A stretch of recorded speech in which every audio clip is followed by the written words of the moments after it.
in Paris, where farmers have begun what they're calling a siege of the capital today, cutting off major highways.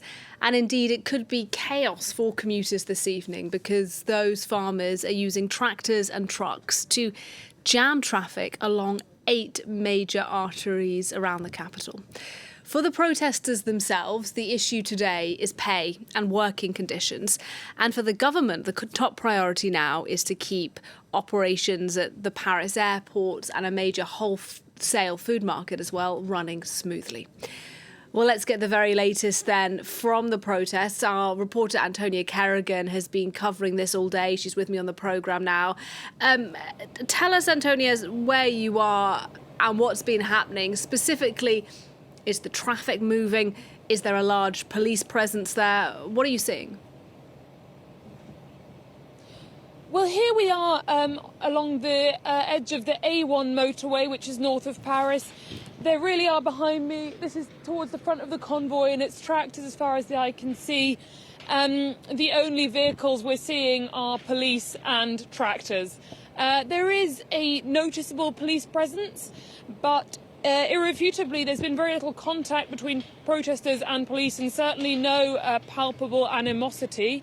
The atmosphere is fairly positive. Farmers are fairly pleased with the turnout, and especially the fact that they've very successfully blocked this very important and consequential artery into Paris, as you say. And Antonia, you've been speaking to farmers yourself sort of throughout the afternoon. So what are they telling you about why they're doing this, why they're blocking these key roads into the capital, knowing full well it is creating quite a bit of disruption? People we've spoken to are very, very sure of why they're doing this. They're talking about unfair competition. They're saying that French farmers are subject to much more restriction, much more regulation, much more checks and balances than even other EU countries, that France adds rules and over-applies even the EU rules. So they feel that they are subject to very unfair competition. Bearing in mind, of course, that there is also the EU are currently negotiating a free trade agreement with the Mercosur bloc in South America. So this unfair, as they call it, competition could become once again much, much larger.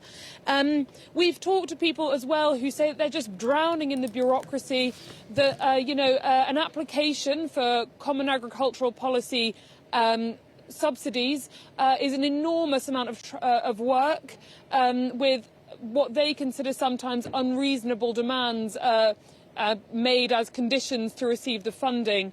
They also talk about environmental clauses within that, for instance, the restriction of 4% fallow land on large farming exploitations, which they say is going to be really damaging to their revenues. We talked to one woman who said that the bureaucracy and the constraints and the regulations on beef farming are so strong that if she doesn't get some substantial concessions out of this week's protests and negotiations, she expects to have to give up beef farming and move to only cereal farming. That's how close to the wire she feels it is.